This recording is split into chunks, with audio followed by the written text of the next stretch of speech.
बहुत दिनों पहले सूर्यांगर नाम के एक शांत और हरा भरा गांव में करण और भानु दो भाई रहते थे। करण सरल, मेहनती और सच्चाई में विश्वास रखने वाला किसान था।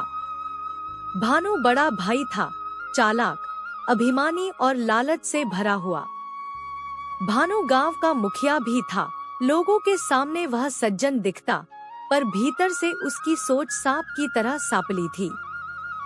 करण की पत्नी सीता और उनका 20 वर्ष का पुत्र अरमान खेतों में खुशी खुशी काम करते थे। एक सुबह जब अरमान खेत की जोतती धरती में हाथ बंटाने लगा, सीता ने मुस्कुराकर कहा, मुझे विश्वास है कि हर साल की तरह इस साल भी हमारी फसल अच्छी होगी।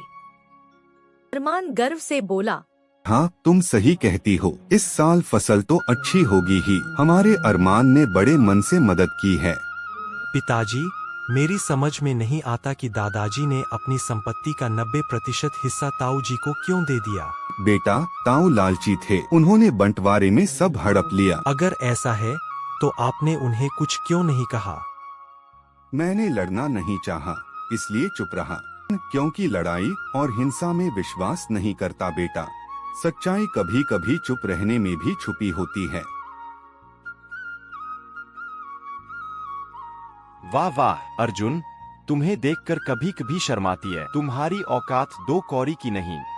ताऊ जी, संभाल कर बोलिए। आपको कोई हक नहीं कि आप मेरे पिताजी को अपमानित करें। अरमान, चुप करो। ये तुम्हारे ताऊ हैं, इन्हें मुझे कुछ कहने का हक है। अच्छा हुआ आपने अपने बेटे को चुप कर दिया, नहीं तो बड़ा मजा आता। भाई, आप यहाँ कैसे आए? अब देखो अर्जुन, राजा विक्रम आ रहे हैं। मैं चाहता हूँ कि तुम यहाँ टांग ना डालो, समझे? अगर गांव में कोई अन्याय हुआ तो मुझे बोलने का पूरा हक है।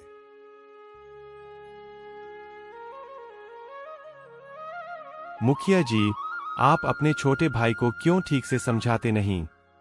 मूर्ख मत बनो। राजनीति में भावनाएं नहीं होती। मुझे अपना चेहरा लोगों के सामने सजाना पड़ता है। पिताजी, अरमान आपके हर मामले में टांग अड़ाता है, इसे ठीक से समझाइए। बेटा, जो मैंने भीमा से कहा वही मैं तुमसे कह रहा हूँ। जब मेरी बेटी का विवाह होगा तब तुम्हारा चाचा जल भुन जाएगा। पिताजी, सही में। महाराज, आपकी जय हो।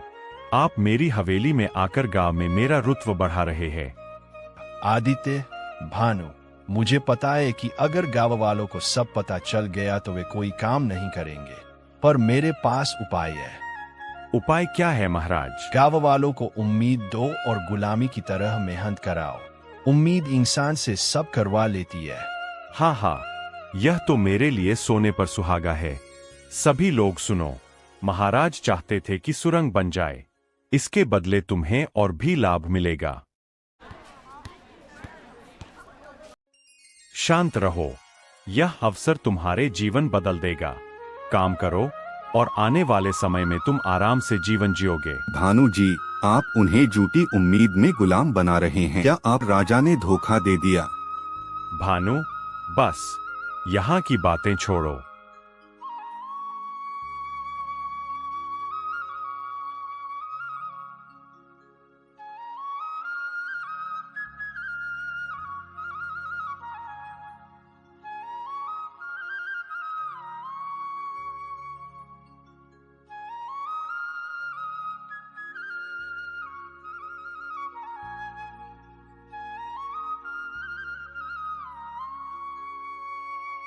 दिन निकले, सुरंग बनकर तैयार हुई।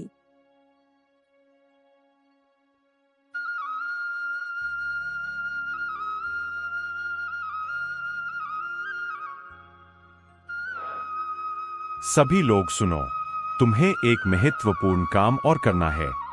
किले के नीचे सुरंग खुदवानी है।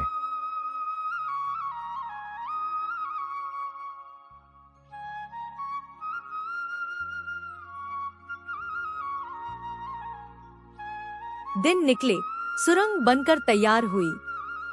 एक बड़ी धूप वाली सुबह भानु ने घोषणा की, आज राजा का समारोह है, सब इकट्ठा हो जाओ। अरमान ने रात को छुपकर किले में जांच की। उसने देखा कि सुरंग के नक्शे और कुछ दस्तावेज राजा की वास्तविक योजना बताते थे।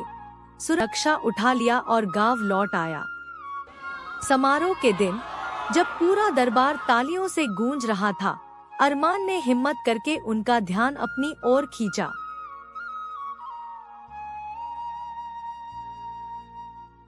महाराज, किले की सुरंग और दस्तावेज देखें। गांव वालों को धोखा दिया गया है।